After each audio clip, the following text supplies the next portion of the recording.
The crystalline halls of the celestial chorus gleamed under the pulsating light of Nix-9, the ancient pulsar that had served as a neutral beacon for interstellar diplomacy for over 3 centuries.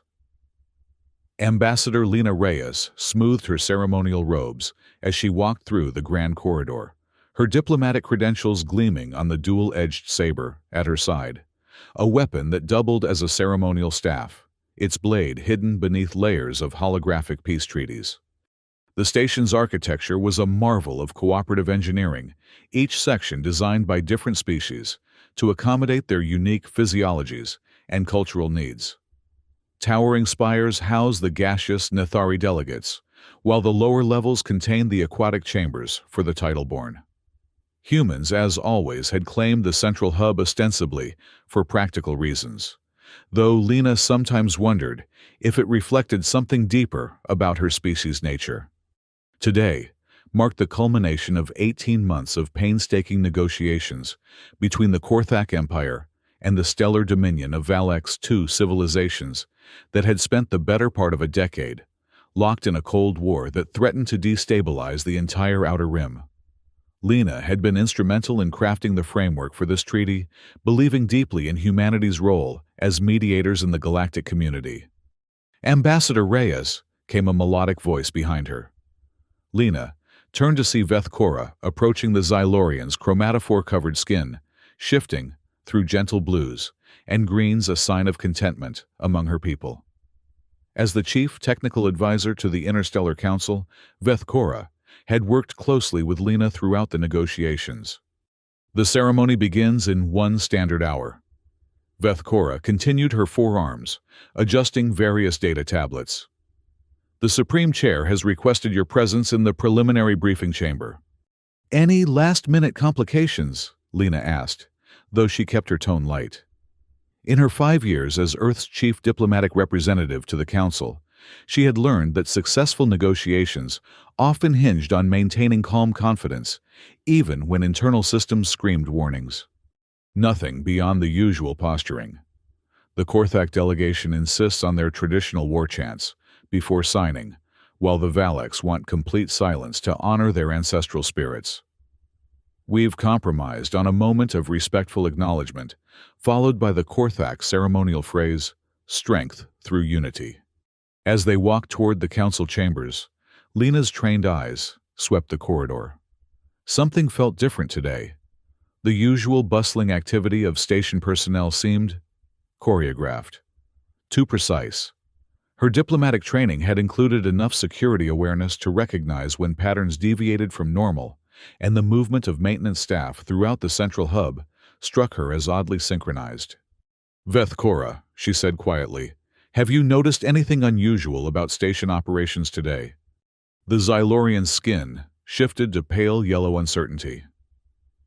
"I have been focused on the treaty preparations, but now that you mention it, there have been several system updates that were not scheduled. Chief Engineer Rakel mentioned something about enhanced security protocols, but when I asked for details, he said it was classified at the highest levels." They entered the preliminary briefing chamber, where Supreme Chair Arzuk waited. The ancient Hegemori's crystalline exoskeleton caught the pulsar's light, refracting it into rainbow patterns across the walls. At nearly 8 centuries old, Arzuk had presided over the council longer than any other being in recorded history, and his presence commanded immediate respect from every species in the chamber. "Ambassador Reyes." Arzuk's voice resonated through the chamber's acoustic systems. "Your efforts in bringing these 2 civilizations to agreement cannot be overstated. The Korthak and Valeks have agreed to terms that many thought impossible. The credit belongs to all parties involved, Supreme Chair. Humanity merely facilitated the conversation." "Indeed. Your species has proven remarkably adept at finding common ground between seemingly incompatible civilizations. It is a gift that has served the galaxy well." Lina felt a flush of pride, but something in Arzuk's tone suggested deeper currents. Before she could analyze it further, the chamber's communication system chimed with an incoming priority message. "Supreme Chair," came the voice of Station Commander Drelix. We have confirmed attendance from all treaty signatories. The ceremony may commence at your discretion. Excellent. Ambassador Reyes, shall we proceed to make history? The main council chamber was a breathtaking amphitheater that could accommodate representatives from 47 different species simultaneously. Holographic translation fields ensured that every word spoken could be understood by all present, while atmospheric processors maintained optimal conditions for the diverse biological requirements of the assembled delegates. Lena took her position at the central dais, flanked by the Korthak war speaker, Threnald, and Valak's Harmony Keeper, Cillian. The treaty itself existed both as a physical document, crafted from materials sacred to each culture, and as a quantum-encrypted digital record that would be simultaneously archived on every member world of the Council. As the ceremony commenced, Lena felt the familiar thrill of diplomatic success. This was why she had dedicated her life to interstellar relations, these moments when beings from vastly different worlds could find common purpose and mutual benefit. The formal speeches proceeded according to protocol, each delegation acknowledging the sacrifices made to reach this accord. It was during War Speaker Threnald's recitation of the traditional Korthak honor oath that Lena first noticed the anomaly. A holographic display panel near the chamber's eastern wall flickered for just a fraction of a second, but in that brief moment, she could have sworn she saw human silhouettes moving through areas of the station that should have been restricted during the ceremony. She tried to dismiss it as a trick of the light, perhaps a reflection from the pulsar's intense radiation affecting the station's visual systems.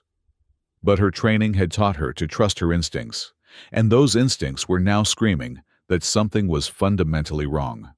As Harmony Keeper Cillian began the Valak's ritual of peaceful accord, Lena discreetly activated her personal communication device, intending to send a routine query to station security about the visual anomaly. The device's screen remained blank. She tried again, adjusting the frequency and signal strength. Nothing. A chill ran down her spine as she realized that her communications had been selectively jammed, not a system-wide failure, but a targeted disruption of her specific diplomatic channels. Her eyes swept the chamber, looking for her security detail.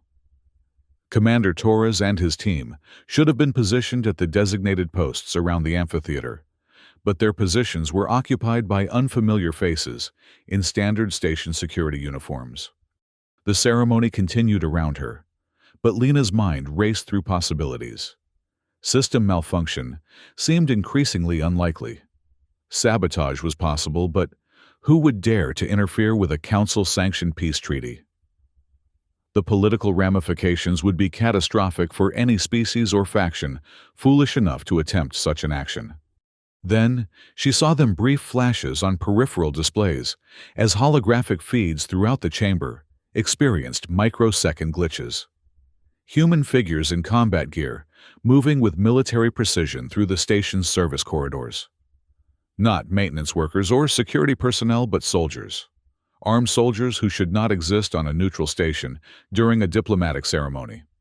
Harmony Keeper Cillian completed the ritual and extended the ceremonial stylus toward Lena. According to protocol, she would add her signature as the human representative and mediating party, officially witnessing the accord between the two empires. Her hand trembled slightly as she reached for the stylus. The lights went out. Emergency illumination bathed the chamber in red light as backup power systems engaged. In that moment of confusion, as delegates began calling out in multiple languages, and Arzuk's voice boomed through the communication systems, demanding reports from station operations, Lena saw them clearly. Armed figures in unmarked combat armor poured through the chamber's service entrances. Their movements were too coordinated, too professional to be anything other than military assault teams. And their equipment, their tactical formation, their body language, everything about them screamed human military doctrine.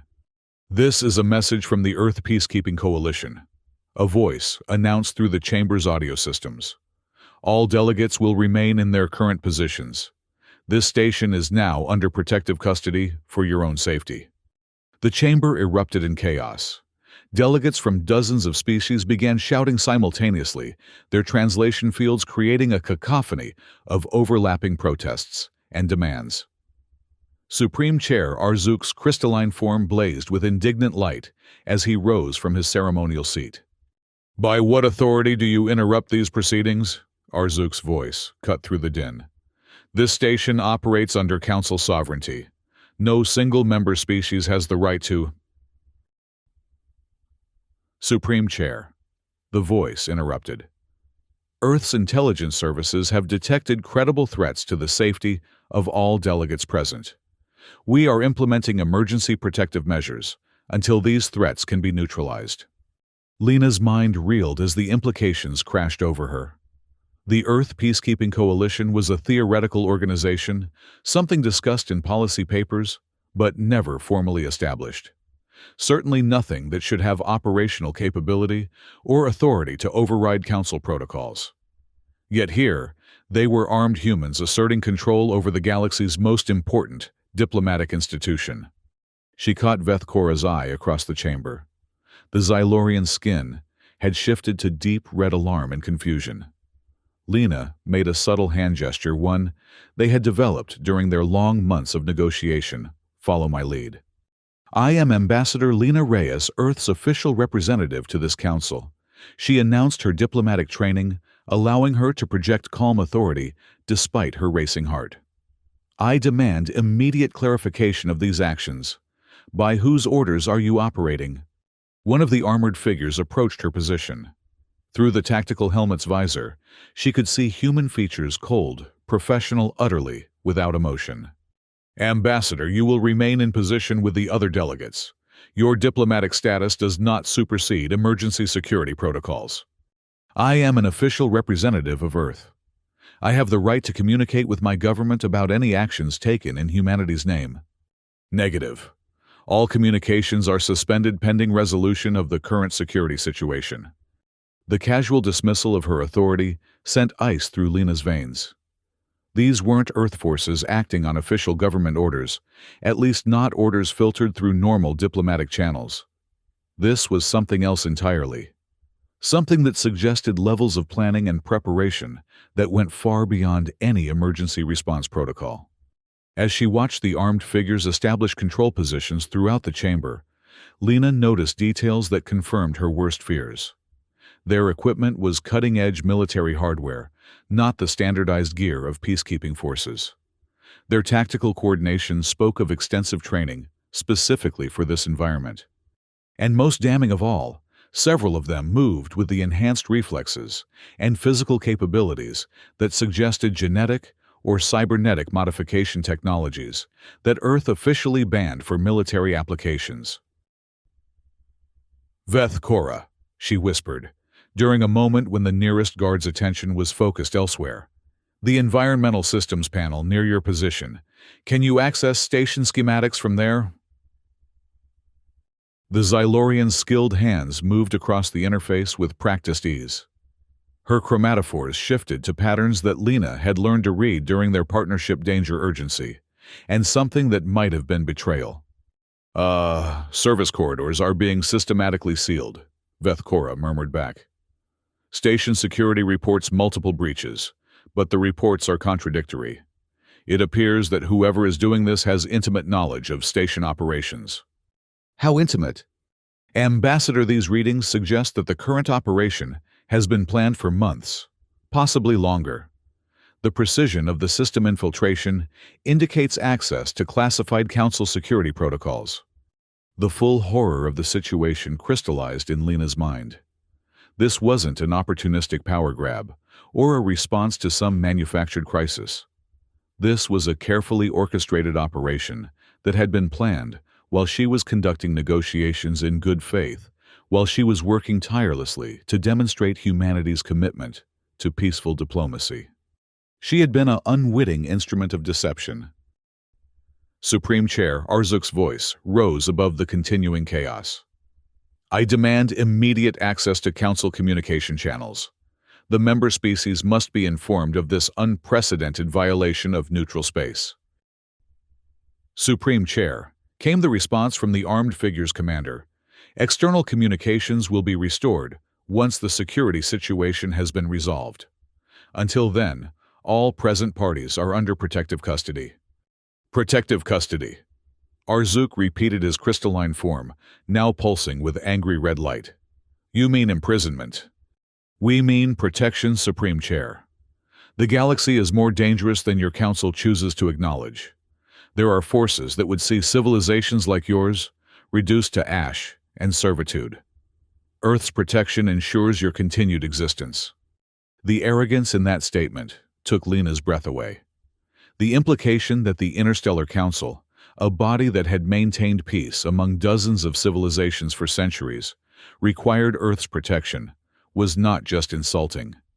It was a fundamental rejection of everything the Council represented.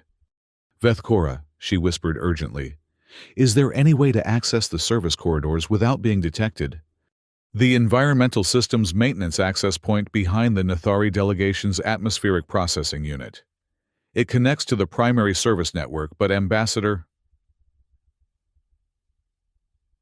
But what? If we leave this chamber, we become fugitives from whatever authority these humans represent. Your own species will consider you a traitor. Lena looked around the chamber at the assembled delegates beings from dozens of worlds who had come here in good faith, trusting in the neutrality and sanctity of the Council. The Korthak war speaker still held the ceremonial stylus frozen in the moment before signing a treaty that now seemed like a cruel joke. The Valak's Harmony Keeper had withdrawn into a defensive posture, her telepathic abilities likely overwhelmed by the emotional chaos surrounding them.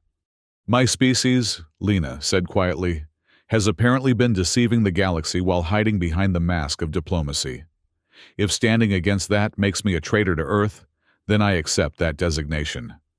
The decision felt like stepping off a cliff, but it also felt like the first honest choice she had made since learning the truth. Everything else, her career, her reputation, her future, was secondary to the fundamental question of what was right. She caught the eye of Dr. Melissa Santos, the human xenobiologist who had been part of the Scientific Observer delegation. Dr. Santos had been a voice of reason throughout the negotiations, someone who genuinely believed in the value of interspecies cooperation. The confusion and growing horror on her face suggested that she was coming to the same realizations as Lena. Dr. Santos, Lena said in a carefully neutral tone, perhaps you could assist Vethkora with some environmental readings. I believe there may be atmospheric irregularities affecting the Xylorian delegation. Dr. Santos nodded, understanding immediately. As one of the few humans present who wasn't part of the security operation, she could move more freely than Lena. Her xenobiological expertise also gave her legitimate reasons to access various parts of the station. Of course, Ambassador. I'll need to conduct readings from multiple atmospheric zones to ensure accuracy. As Dr. Santos moved toward Vethkora's position, Lena noticed that several other delegates were beginning to understand the true nature of their situation. The Hegemori crystalline forms were pulsing in synchronized patterns, a form of non-verbal communication that suggested they were coordinating some kind of response. The title-born delegation had arranged themselves in what Lena recognized as a defensive formation from their aquatic military traditions. The armed humans had noticed these movements as well. Their commander spoke quietly into his communication device, and additional personnel began filing into the chamber. The ratio of guards to delegates was now approaching 2-to-1, far more than any legitimate protective detail would require. Supreme Chair. Lena said, raising her voice to carry across the chamber, I move that the Council invoke Article 15 of the Neutral Space Accords. As the mediating party in these negotiations, I formally request an emergency session to address the current crisis. Arzuk's ancient eyes fixed on her with something that might have been approval. The motion is recognized. However, current circumstances prevent the normal procedural requirements. Then I invoke my right as a diplomatic representative to withdraw from these proceedings under protest, Lena declared. The Earth delegation cannot participate in negotiations conducted under duress. Ambassador, the Guard Commander's voice carried a clear warning. You will remain in position. I am exercising my legitimate diplomatic rights under council law. You cannot prevent a recognized ambassador from withdrawing from proceedings. Watch me." The casual dismissal of interstellar law confirmed what Lena had begun to suspect. These weren't Earth peacekeepers acting under legitimate authority. They were something else entirely, a force that answered to different masters and operated by different rules. As she watched the standoff develop, Lena's enhanced peripheral vision caught movement in the upper gallery of the chamber. More armed figures were taking positions with what appeared to be long-range weapons. Not crowd control equipment, but actual military-grade firearms designed for lethal force. The message was unmistakable. Cooperation was not optional. Dr. Santos had reached Vethkora's position and was ostensibly taking atmospheric readings, while actually accessing the station's environmental controls. Lena could see the Xylorian's chromatophores shifting through rapid color changes as she processed whatever information she was finding in the station systems. "Ambassador," Dr. Santos called out in an artificially professional tone, "I'm detecting some concerning atmospheric anomalies. Perhaps we should conduct a more detailed survey from the environmental monitoring station." Before Lena could respond, the chamber's main view screen activated, displaying an image that made her blood run cold. A massive fleet of human warships had taken position around the celestial chorus, their weapons arrays clearly visible against the backdrop of space.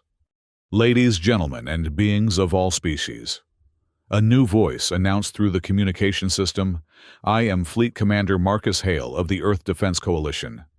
The Interstellar Council is now under the protection of humanity." The figure that appeared on screen wore the uniform of Earth's military, but with modifications that Lena didn't recognize, additional insignia and technological enhancements that suggested a level of military development that had been kept secret from the civilian government she served. "For too long," Commander Hale continued, "the galaxy has suffered under the illusion that peace can be maintained through words and treaties. The Council's diplomatic approach has allowed conflicts to fester, rebellions to spread, and entire civilizations to fall into chaos. Humanity offers a better way." Supreme Chair Arzuk rose to his full height, his crystalline form now blazing with indignant fury. "Commander, you speak of peace while surrounding our station with warships. You speak of protection while holding our delegates at gunpoint. What you offer is not peace, it is conquest." "What we offer," Hale replied, his voice carrying the absolute certainty of someone who believed utterly in his cause, "is order. Sustainable, enforceable peace, backed by the strength to make it last. The Council's methods have failed. Diplomatic solutions collapse the moment one party decides to break their word. Military solutions, properly applied, create stability that endures for generations." "At what cost?" Arzuk demanded. "What becomes of free will, of cultural autonomy, of the right of civilizations to determine their own destinies? Those are luxuries that civilizations can enjoy only after peace has been secured. Look at human history, Supreme Chair. For millennia, our species fought endless wars until we learned to enforce peace through strength. Now, we offer that same stability to the galaxy." Lena felt sick as she listened to Hale's words. This wasn't the humanity she had devoted her life to representing. This was something darker, more primal, the return of humanity's apex predator instincts, dressed up in the language of benevolent protection. "Commander Hale," she said, activating her diplomatic credentials to override the Chamber's communication protocols, "I am Ambassador Lena Reyes, Earth's official representative to this council. By what authority do you claim to speak for humanity?" Hale's image turned toward her, and she saw something in his eyes that made her skin crawl, the cold calculation of someone who viewed other sentient beings as problems to be solved, rather than individuals to be respected. "Ambassador Reyes, your diplomatic efforts have been noted and appreciated. However, the Earth Defense Coalition operates under authority that supersedes standard diplomatic channels. Your role in these proceedings is now complete. I was not informed of any such authority, as Earth's chief diplomatic representative. You were Earth's representative to a failed system, Hale interrupted. The Council's approach to interstellar relations has proven inadequate for the challenges facing galactic civilization. The Coalition represents humanity's evolution beyond the limitations of traditional diplomacy. You mean humanity's abandonment of its principles? I mean humanity's acceptance of its true nature. We are apex predators, Ambassador. The galaxy's apex predators. It's time we stopped pretending otherwise. The casual admission sent shockwaves through the chamber. Delegates from dozens of species recoiled in horror as the mask of human diplomacy finally slipped away, revealing the predatory nature that had apparently been lurking beneath the surface all along. Lena realized that Dr. Santos and Vethkora had used the distraction of the confrontation to slip away from the main floor. Through the chaos of outraged delegates and increasingly nervous guards, she could see them disappearing into the environmental monitoring alcove that connected to the station's service corridors. The choice before this council is simple. Hale continued apparently oblivious to the mass exodus his words had prompted among the human delegation. Accept humanity's protection and enjoy the benefits of enforced peace, or continue with your failed diplomatic experiments while civilizations burn around you. And if we refuse, Arzuk asked, though his tone suggested he already knew the answer. Then you will learn why humanity rose to become the dominant predator species on our world, and why that makes us uniquely qualified to bring order to yours. The threat was unmistakable. Submit, or face the consequences. Lena had spent years believing that humanity represented evolution beyond such crude power dynamics, but apparently she had been naive. Or perhaps humanity had simply been biding its time, waiting for the right moment to reveal its true intentions. As she watched the standoff develop, Lena made a decision that would define the rest of her life. She activated the emergency beacon built into her diplomatic credentials, not to call for Earth backup, but to send a priority message to her contacts in the Council's intelligence services. A message that would expose everything she had learned about humanity's true plans for the galaxy. The beacon's activation triggered an automatic security response from the armed guards. Two of them immediately moved toward her position, their weapons shifting from casual readiness to active threat assessment. Ambassador, the guard commander said, "You will deactivate that device immediately." "I am sending a routine diplomatic communication to my government," Lena replied, though her hands were shaking as she tried to maintain her composure. "This is within my rights under Council law." "Your rights are what we say they are." The casual dismissal of everything she had worked for, everything she had believed in, finally broke through Lena's diplomatic training.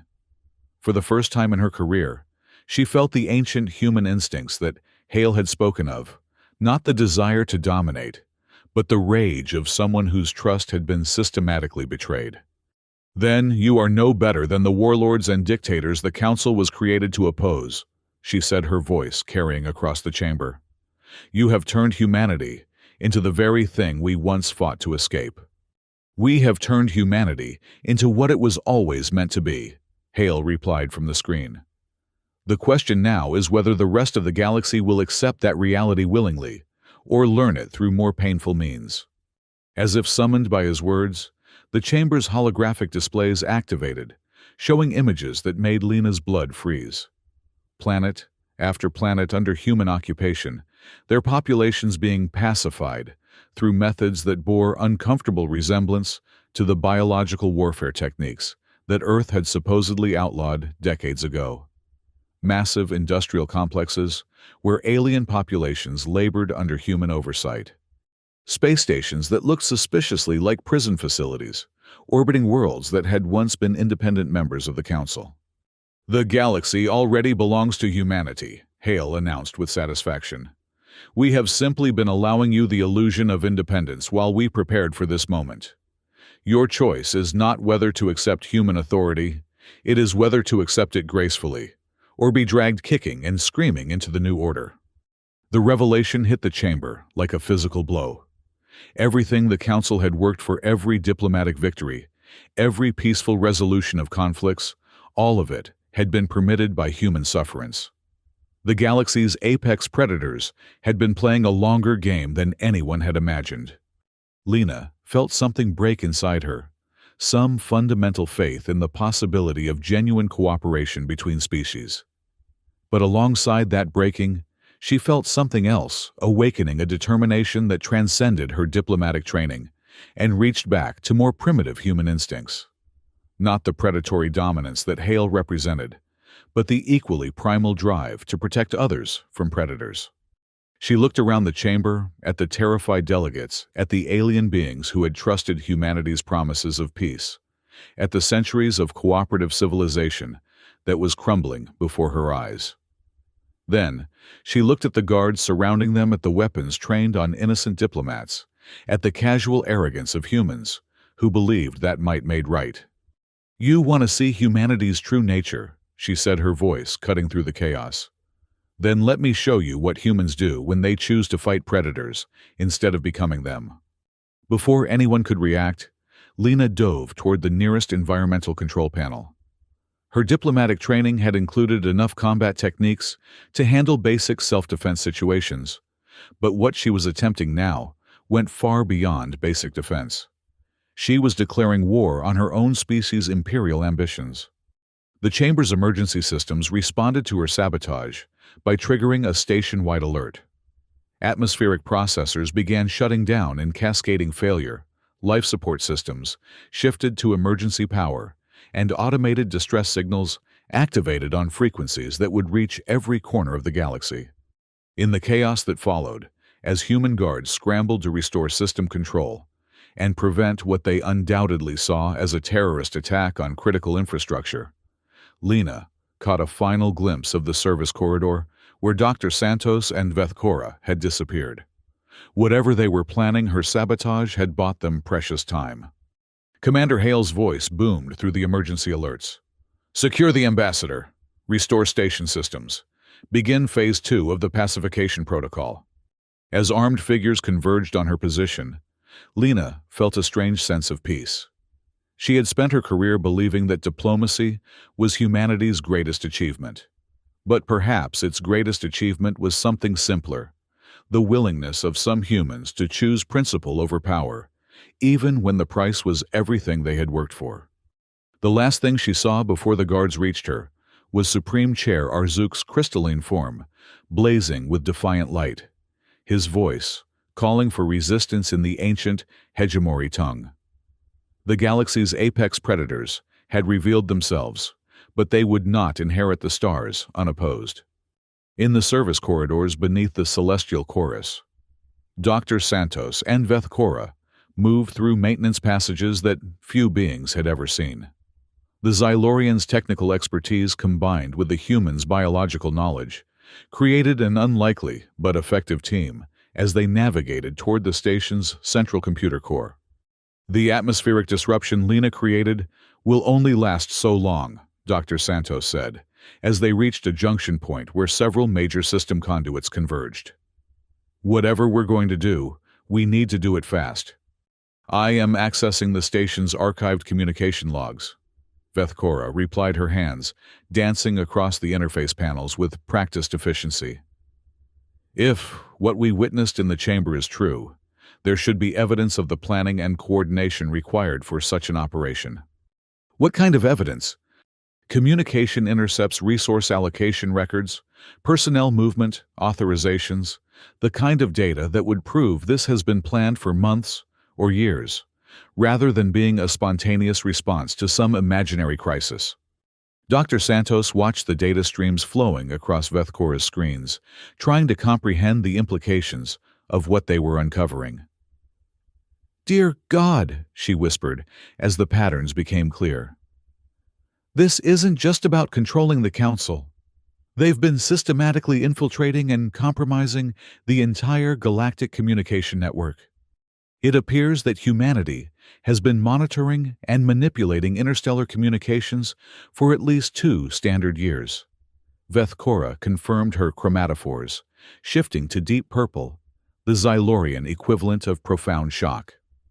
"Trade negotiations, military communications, diplomatic correspondence, all of it has been observed and influenced by human intelligence operations. But that would mean... It would mean that every major political development in this sector of the galaxy has been guided by human intervention. The conflicts between the Korthak and Valex, the trade disputes that brought them to the negotiating table, even the specific terms of the treaty they were about to sign, all of it has been orchestrated to serve human interests. Dr. Santos felt the bottom drop out of her understanding of galactic politics. Lena had no idea. She really believed she was conducting legitimate negotiations. Ambassador Reyes was as much a victim of deception as anyone else. Perhaps more so, given that her genuine commitment to peace made her an ideal, unwitting agent for humanity's true agenda. As they worked to download the incriminating evidence, both women could hear the sounds of combat echoing through the station's corridors. The human forces were encountering more resistance than they had apparently anticipated, suggesting that other council delegates had managed to organize some form of response to the occupation. "We need to get this information to the member species' home governments," Dr. Santos said urgently. "If the galaxy is going to have any chance of resisting human hegemony, they need to understand the full scope of what they're facing. The question is how to transmit the data without being detected by human monitoring systems," Vethkora replied. "If they have been observing interstellar communications for years, they likely have the capability to intercept and block any messages we attempt to send." Dr. Santos paused in her work, struck by a sudden realization. What about the emergency protocols built into the station itself? The Celestial Chorus was designed to serve as a neutral communication hub in case of galactic crisis. There should be hardened transmission systems that can reach every council member simultaneously. Such systems exist, but they require authorization from the Supreme Chair and at least 3 member species representatives. Arzuk is still in the chamber. If we can get this evidence to him, and if enough delegates are still free to provide authorization, it is worth attempting. But we will need to create a significant distraction to draw attention away from the communication center while we work. As if summoned by her words, an explosion rocked the station's superstructure. Emergency lighting flickered throughout the service corridors as automated damage control systems engaged. In the distance, they could hear human voices shouting orders and the distinctive whine of energy weapons being discharged. "It seems," Vethkora observed with what might have been grim humor, "that someone else has decided to provide our distraction." They began making their way toward the central communication array, moving through maintenance passages that were now filled with smoke and the acrid smell of overloaded electrical systems. The sounds of combat grew louder as they approached the station's core sections, suggesting that whatever resistance had organized was putting up a fierce fight. When they finally reached the communication center, they found it already occupied by Ambassador Lena Reyes and a group of freed council delegates who had apparently escaped during the chaos of the station-wide emergency. "Dr. Santos," Lena said with visible relief, "I was hoping you had made it out safely. Please tell me you found something useful in those archives." "More than useful," Dr. Santos replied grimly. "We found proof that humanity has been manipulating galactic politics for years. Every major conflict, every trade dispute, every diplomatic crisis, all of it orchestrated to weaken the Council and prepare for this moment." Lena's face went pale as she absorbed the implications. The Korthak-Valex conflict, artificially prolonged to exhaust both empires' resources and make them dependent on outside mediation. The trade blockades that forced them to seek council intervention were created by human intelligence operations disguised as independent criminal organizations. The negotiation terms that seemed so perfectly balanced, designed to serve human interests while giving the appearance of fair compromise. Both empires would have been economically dependent on human-controlled trade networks within a decade. The assembled delegates listened to this exchange with growing horror. What they had witnessed in the council chamber was not an impulsive grab for power. It was the culmination of a carefully orchestrated campaign to undermine and control galactic civilization. How many other species have been similarly manipulated? asked War Speaker Threnald, his Korthak features twisted with rage. According to the data we retrieved, Vethkora replied, at least 17 member species have been subjected to some form of covert human influence over the past 2 years. Economic pressure, manufactured conflicts, strategic resource shortages, all designed to make independent civilizations more receptive to human assistance. We have to warn the home governments, Harmony Keeper Cillian said, her telepathic abilities apparently picking up the emotional resonance of betrayal that was radiating from every being in the room. If they understand what they're facing, they can prepare defenses. First, Lena said grimly, we need to survive long enough to send those warnings. Hale's forces won't let us transmit evidence of their crimes without a fight. As if summoned by her words, the sound of approaching footsteps echoed through the corridors outside the communication center. Heavy boots moving in coordinated patterns that suggested military assault teams converging on their position. How many of them are there? Dr. Santos asked, though she wasn't sure she wanted to know the answer. Too many, Lena replied, checking the charge on her diplomatic saber's energy cell. The ceremonial weapon wasn't designed for extended combat, but it was better than nothing. But we don't need to win a fight. We just need to buy enough time to get the transmission out. The irony of the situation wasn't lost on her. She was about to engage in the kind of violent conflict that she had spent her career trying to prevent, fighting against members of her own species to protect the diplomatic ideals that humanity had apparently abandoned. Supreme Chair, she said to Arzuk, can you authorize emergency transmission protocols from this location? Yes, but the process requires several minutes to complete. The hardened communication systems were designed to prevent hasty decisions during crisis situations. Then we hold this position for several minutes, no matter what. The assembled delegates, beings from a dozen different species with vastly different biological capabilities and cultural backgrounds, looked at each other with the shared understanding that they were about to make a stand that would determine the future of galactic civilization. Some of them had natural weapons, the Korthak's bone spurs, the Xylorian's toxic defensive secretions, the Hegemori's ability to focus pulsar radiation through their crystalline structures. Others had only their intelligence and determination.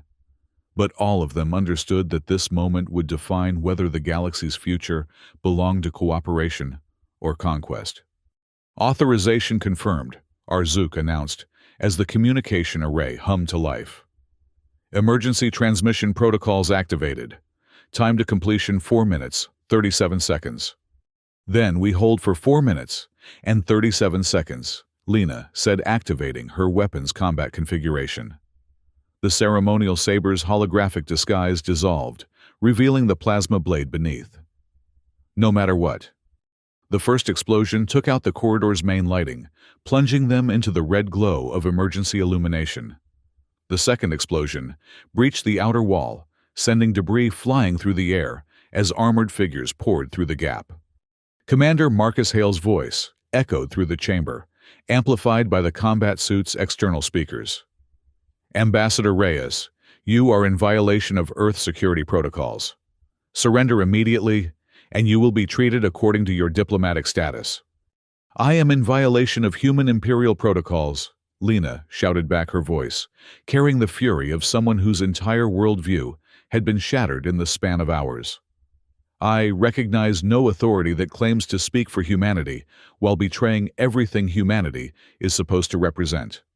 Humanity represents power, Ambassador. Everything else is sentiment. Then you don't represent humanity at all. The battle that followed was unlike anything in the recorded history of diplomatic relations.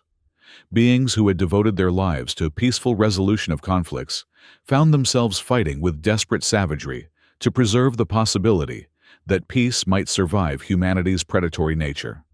Lena discovered capabilities she hadn't known she possessed: combat reflexes and tactical awareness that suggested her diplomatic training had included more military preparation than she had realized. Or perhaps, she thought grimly as she parried an energy blast with her plasma blade, this was simply what happened when apex predators turned on each other. Dr. Santos and Vethkora worked frantically to maintain the communication array as weapons fire filled the air around them. The station's quantum transmission systems were remarkably robust, but they weren't designed to operate under combat conditions. 3 minutes, 12 seconds. Arzuk called out his crystalline form, now serving as a focusing lens for the station's defensive energy systems. The ancient hegemony had apparently decided that this moment justified abandoning several millennia of diplomatic protocol. "Hold the line," Lena commanded, though she wasn't sure who she was commanding anymore. The humans, the aliens. Her own conscience. Whatever happens, that transmission has to get through. The combat grew more intense as additional human forces arrived, apparently called in from the warships surrounding the station. These weren't the relatively restrained security personnel from the council chamber. These were frontline military units, equipped for serious warfare. Ambassador. Commander Hale's voice carried a note of what might have been regret. "You have chosen to align yourself with forces that oppose human dominance. That makes you an enemy combatant." "Good," Lena replied, ducking under a stream of plasma fire while striking back with her own weapon. "I'd rather be humanity's enemy than its accomplice." The philosophical implications of that statement would have fascinated her under other circumstances. She was fighting her own species to protect aliens, who represented everything humanity was supposedly threatened by: diversity, independence, the refusal to submit to superior force. But in this moment, those aliens felt more human than the humans trying to kill them. 2 minutes, 41 seconds, Arzuk announced. A new sound entered the battle, the distinctive whine of heavy weapons charging. Through the smoke and chaos, Lena could see human soldiers setting up what appeared to be a portable fusion cannon. "They're going to destroy the communication array," Dr. Santos shouted over the noise of combat. "No," Lena said, her mind racing through tactical possibilities. "They're going to destroy the entire section. They can't risk letting any evidence reach the home governments." The realization that humanity was prepared to commit mass murder to preserve its deception added a new dimension of horror to an already nightmarish situation. These weren't soldiers following legitimate orders. These were zealots willing to kill anyone who threatened their vision of human supremacy. "Can we accelerate the transmission?" Lena asked desperately. "Not without risking data corruption," Vethkora replied. "If the evidence is garbled, it will be dismissed as propaganda. Then we buy more time." Lena looked around the chamber at the beings who had followed her into this impossible situation. Diplomats and scientists and cultural representatives who had never expected to find themselves in combat, but who understood that this moment would determine whether their civilizations would survive as independent entities. "Arzuk," she called out, "when that transmission completes, is there any way to ensure it reaches the maximum number of recipients?" "The emergency protocols are designed to simultaneously contact all council member governments, neutral trading partners, and independent observer species. Over 300 separate civilizations will receive the data within seconds of transmission completion. Then we make sure it completes." The fusion cannon's charging cycle reached completion, its distinctive harmonic whine building to a crescendo that meant imminent discharge. But before the weapon could fire, War Speaker Threnald threw himself directly into its targeting array. The Korthak's sacrifice bought them precious seconds, but also demonstrated the true cost of resistance. This wasn't a political disagreement that could be resolved through negotiation. This was a war for the soul of galactic civilization. 1 minute, 18 seconds, Arzuk announced. Lena found herself fighting back-to-back with Harmony Keeper Cillian, the Valex's telepathic abilities providing early warning of flanking attacks, while her own combat training allowed her to respond to those warnings effectively. The cooperation felt natural despite the species barrier, or perhaps because of it. This was what the Council was supposed to represent: different species working together for common goals. "You know," Cillian said during a brief lull in the combat, "I believe I understand now why the treaty negotiations proceeded so smoothly." You humans are remarkably good at understanding what others want to hear. Some of us are, Lena replied grimly. Others are remarkably good at taking what they want regardless of what anyone else thinks. 37 seconds, Arzuk called out. The final assault came with overwhelming force. Human soldiers poured through multiple breach points their advanced weapons and enhanced capabilities, creating a withering crossfire that forced the defenders into an ever-shrinking perimeter around the communication array. Lena realized that they weren't going to survive this. The mathematics of the situation were inexorable. Too many attackers, too few defenders, too much firepower concentrated in too small a space. But the transmission was almost complete, and that was what mattered. 15 seconds. She found herself thinking about her career, about all the negotiations she had conducted in good faith, while humanity prepared its betrayal. Had she been naive to believe in the possibility of peaceful cooperation? Or had she been right to try, even if others had perverted her efforts toward darker ends? 10 seconds. Commander Hale's voice cut through the noise of battle one final time. Ambassador, you have chosen to die for aliens who will never understand what you sacrificed for them. I have chosen to die for the idea that intelligence doesn't have to mean domination, she replied. That's more human than anything you represent. 5 seconds. The fusion cannon's targeting array locked onto the communication array's central processor. In seconds, the entire installation would be reduced to component atoms, along with everyone in the immediate vicinity. Transmission complete, Arzuk announced. The words were barely audible over the sound of weapons charging, but they carried the weight of galactic history. Whatever happened next, the evidence of humanity's deception was now spreading throughout the galaxy at faster-than-light speeds, reaching hundreds of civilizations that would finally understand what they were facing. Lena felt a moment of peace, even as the fusion cannon prepared to fire. She had spent her career trying to build bridges between species, and in her final moments, she had succeeded by helping other species understand that some bridges led to predators. The explosion that destroyed the communication center was visible from the observation decks throughout the celestial chorus. In the council chamber, the surviving delegates watched in horror as an entire section of the station simply ceased to exist. But by then, it was too late to stop what Lena and her allies had accomplished. The evidence was spreading throughout the galaxy, reaching governments and intelligence services and military commands that would now understand the true nature of humanity's diplomatic efforts. On dozens of worlds, emergency sessions convened as political leaders struggled to comprehend the scope of human manipulation. Trade agreements were reviewed for hidden clauses. Communication logs were analyzed for signs of interference. Military commanders began calculating the resources that would be needed to resist human expansion. The galaxy's apex predators had revealed themselves, but they had lost the element of surprise that had been their greatest advantage. The prey species now understood what they were facing, and they began to act accordingly. In the weeks that followed the destruction of the Celestial Chorus's communication center, the galactic political landscape transformed with stunning rapidity.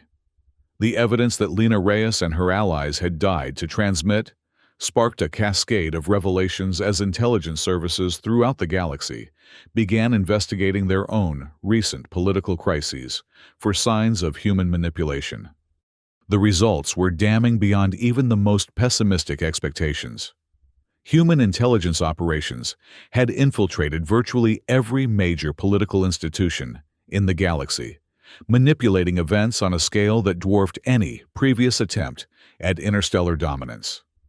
Trade wars, territorial disputes, internal political conflicts, all had been carefully orchestrated to weaken potential resistance to human hegemony. Supreme Chair Arzuk, one of the few survivors of the Celestial Chorus incident, found himself leading what was essentially a government in exile as species after species withdrew from council operations and began forming military alliances aimed at containing human expansion. The ancient hegemory's crystalline form had been damaged in the final battle, leaving him with permanent fractures that served as a constant reminder of humanity's betrayal. The irony, he told the emergency assembly convened on the Xylorian homeworld of Chrysalis Prime, is that humanity's greatest diplomatic achievement may have been convincing us that they were capable of genuine diplomacy. The assembled representatives from 43 species listened in grim silence as intelligence reports detailed the full scope of human deception. Economic manipulation that had impoverished entire star systems, military interventions disguised as peacekeeping missions, scientific exchanges that had been used to steal technological secrets, cultural programs that had been fronts for intelligence-gathering operations. The question before us, Arzuk continued, is not whether to resist human expansion. Their actions have made conflict inevitable. The question is whether we can coordinate our resistance effectively enough to preserve our independence. The challenge was daunting. Humanity had spent years positioning itself as the indispensable mediator in galactic affairs, which meant that many species lacked direct diplomatic or military relationships with each other. The Council had served as the hub for interstellar cooperation. But with that hub compromised, the galaxy faced the prospect of fragmenting into isolated civilizations that could be conquered piecemeal. We need a new framework for cooperation, declared Speaker Prime Xantharok of the Obsidian Hegemony, one that operates entirely outside human influence. Easier said than accomplished, replied Admiral Silvestri of the Aquatic Commonwealth. Humanity controls or influences the primary hyperspace communication networks. Any coordination efforts we undertake will be monitored and potentially compromised. Dr. Santos, who had somehow survived the final battle on the Celestial Chorus and been granted asylum by the Xylorian government, rose to address the assembly. As one of the few humans present, her words carried particular weight. "If I may," she said, her voice carrying the exhaustion of someone who had seen her entire worldview shattered, "I believe you underestimate humanity's strategic patience. The operations we uncovered represent years of planning and preparation. This isn't a spontaneous grab for power. It's the execution of a long-term strategy that has been generations in the making." "What do you mean?" asked Arzuk. "I mean that everything we discovered about human manipulation was probably intended to be discovered eventually. When you're confident in your ability to dominate through force, revealing your political manipulations serves as psychological warfare. It demonstrates that resistance is futile because you've been controlling events all along." The implications of her statement sent a chill through the assembly. If humanity had been planning this revelation as part of their strategy, then even the exposure of their deception was serving their purposes. "Then what do you recommend?" Arzuk asked. "I recommend that you stop thinking like diplomats and start thinking like prey animals facing apex predators. Because that's what this is, a predator-prey relationship, not a political conflict." Dr. Santos's words crystallized a fundamental truth that many of the delegates had been reluctant to acknowledge. This wasn't a situation that could be resolved through negotiation or compromise.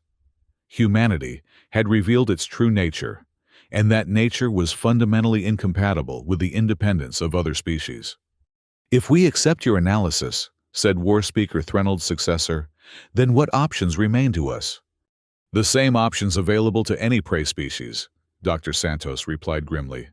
"Hide, run, or turn predator ourselves." "You speak of becoming what we oppose," observed Harmony Keeper Cillian's replacement. "How does that serve our principles?" "Your principles," Dr. Santos said with bitter honesty, "are luxuries that you can afford only if you survive long enough to practice them. And survival at this point requires acknowledging some uncomfortable truths about the nature of power in the galaxy." The debate that followed consumed days and revealed fundamental philosophical divisions among the assembled species. Some, like the Hegemori and Korthak, were prepared to embrace military solutions with devastating consequences for civilian populations. Others, like the Valeks and Xylorians, sought approaches that would preserve their commitment to peaceful coexistence, even in the face of existential threat. But the debates were interrupted by news that made philosophical differences seem irrelevant. human fleets had begun systematic occupation of independent star systems, using the pretext of protective intervention to justify what was clearly territorial expansion. The species that resisted faced overwhelming military force, backed by weapons technologies that seemed decades in advance of anything available to Council members. "How is this possible?" demanded Admiral Silvestri as they reviewed reconnaissance reports of human military capabilities. "Our intelligence suggested technological parity between human and Council military forces." "Our intelligence," Arzuk replied with growing horror, "was apparently based on information that humanity chose to share with us. We have been assessing their capabilities based on deliberate misinformation." Dr. Santos nodded grimly. "It's becoming clear that humanity has been maintaining multiple levels of technological development. What they shared with the galactic community was only what they wanted you to see. Their actual military capabilities are probably decades beyond anything the Council has access to." The revelation that humanity had been systematically deceiving the galaxy about even basic technological capabilities added a new dimension to the crisis. It wasn't just that humans were more militarily aggressive than anyone had realized, they were also more technologically advanced than anyone had imagined. "We are not fighting an equal opponent," Arzuk said with crystalline clarity. "We are fighting an adversary that has been preparing for this conflict for years, while convincing us that no conflict was likely. Then, we need to change the nature of the conflict," War Speaker Gorthak declared. "If we cannot match their technological superiority, we must find ways to make that superiority irrelevant." "What do you propose?" "Asymmetric warfare, guerrilla tactics, economic disruption, psychological operations. Everything that humanity's technological advantages cannot easily counter." Dr. Santos looked uncomfortable with the direction the conversation was taking. "You're talking about becoming terrorists." "We are talking about becoming survivors," Gorthak replied. "The distinction may be academic from humanity's perspective, but it is essential from ours." As the emergency assembly continued, reports arrived from throughout the galaxy detailing humanity's expansion. Planet after planet fell under human control, often with minimal resistance, as local governments chose submission over the prospect of facing overwhelming military force. But there were also reports of successful resistance operations. Hidden bases established in asteroid fields where human detection systems had difficulty operating. Supply convoys ambushed by coordinated strikes from multiple species. Communication networks that operated on quantum frequencies that humans had apparently not yet learned to monitor. Perhaps Arzuk said with something that might have been hope, "We are not as helpless as humanity believes us to be." The months that followed saw the development of what historians would later call the Resistance Coalition, a loose alliance of species united by their refusal to accept human hegemony. Operating from hidden bases and using captured or improvised technology, they waged a campaign of disruption that slowly began to demonstrate that humanity's conquest of the galaxy would not be as swift or effortless as Commander Hale had promised. But the costs were enormous. Entire star systems were rendered uninhabitable by human retaliation for resistance activities. Billions of beings died in conflicts that humanity characterized as peacekeeping operations. And slowly, inevitably, the galaxy began to realize that the choice was not between freedom and submission. It was between extinction and transformation into something that could match humanity's predatory nature. On the anniversary of Lena Reyes's death, Dr. Santos stood in the observation deck of a hidden resistance base, watching human patrol ships search the asteroid field, where they had established their latest headquarters.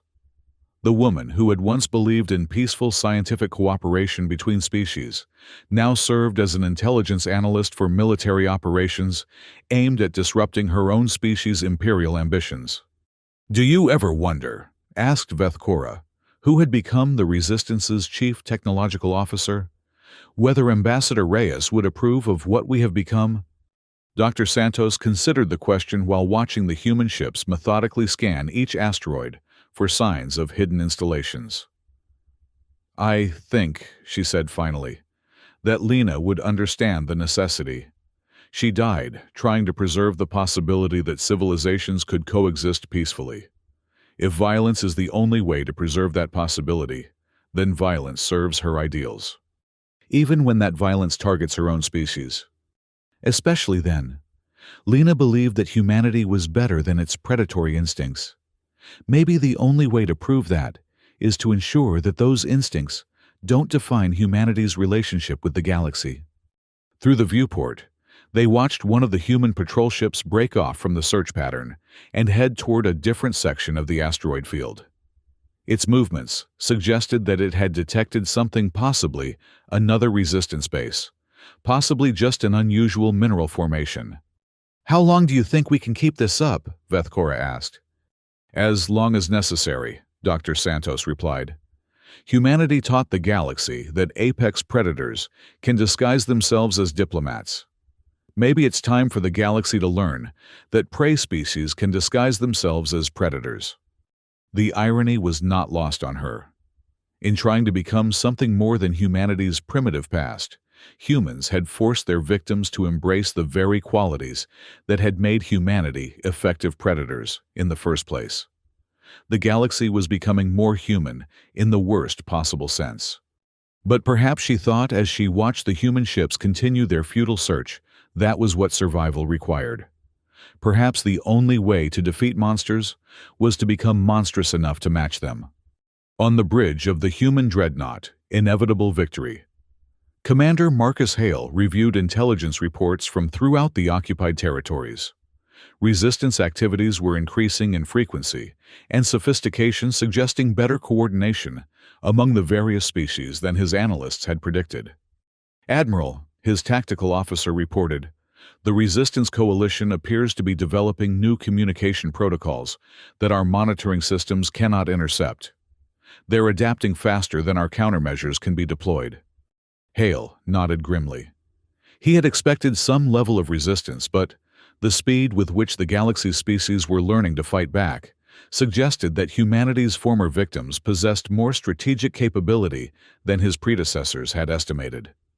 "Perhaps," he said with something that might have been approval, "they are more worthy opponents than we gave them credit for." "Sir." "Nothing, Lieutenant. Continue monitoring resistance activities and prepare countermeasures for any new tactics they develop." As the reports continued, Hale found himself thinking about his final conversation with Ambassador Reyes.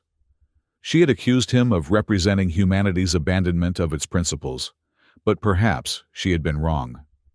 Perhaps this conflict was actually the fullest expression of human nature, not the predatory dominance that his superiors preached, but the complex relationship between predator and prey that forced both sides to evolve.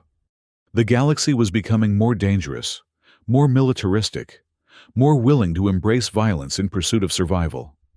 But it was also becoming more united, more innovative, more determined to preserve its independence. In trying to conquer other species, humanity had inadvertently created the very thing it had sought to prevent: a coordinated opposition capable of matching human capabilities. Sir," the tactical officer said again. "We're receiving reports that resistance forces have successfully liberated 3 human-occupied systems in the past week. Their tactics are evolving beyond our ability to predict." "Good," Hale said quietly. "Sir," I said, "continue monitoring, Lieutenant." But privately, Marcus Hale wondered whether humanity's greatest achievement might not be the conquest of the galaxy, but the transformation of its inhabitants into something capable of resisting that conquest. In revealing their true nature as apex predators, humans had forced their prey to evolve defenses that might ultimately prove more sophisticated than the predatory strategies they were designed to counter. The war would continue for years, possibly decades. But its outcome was no longer as inevitable as humanity had once believed. The galaxy had learned to fight back, and in learning to fight back, it had discovered capabilities that neither side had imagined possible. In the end, the greatest victims of humanity's predatory nature might be the humans themselves, not because they would lose the war, but because they had created an enemy worthy of their greatest efforts. And in creating such an enemy, they had transformed the galaxy into something far more dangerous and unpredictable than the peaceful diplomatic community they had sought to control. The Celestial Chorus was gone, its diplomatic halls replaced by hidden military bases and clandestine communication networks. Ambassador Lena Reyes was dead, her idealistic belief in peaceful cooperation buried beneath the realities of interstellar warfare. But the spirit of what she had died defending lived on in the determination of species throughout the galaxy to preserve their independence, whatever the cost. And perhaps in the end that was the most human thing of all, the willingness to sacrifice everything for the principle that intelligence did not have, to mean domination, that civilization could be built on cooperation rather than conquest, and that the strongest predators were those who chose not to prey upon the defenseless. The galaxy had learned that humans were apex predators pretending to be diplomats. But it had also learned that the best response to predators was not submission, it was evolution. And in that evolution lay the seeds of a future that neither humanity nor its former victims could have imagined when the first diplomatic missions brought them together centuries before. The war between predator and prey had become something else entirely, a contest between different visions of what intelligent life could become when faced with the ultimate choice between dominance and cooperation. And the outcome of that contest would determine not just the fate of the galaxy, but the meaning of intelligence itself in a universe where survival and morality had finally learned to coexist.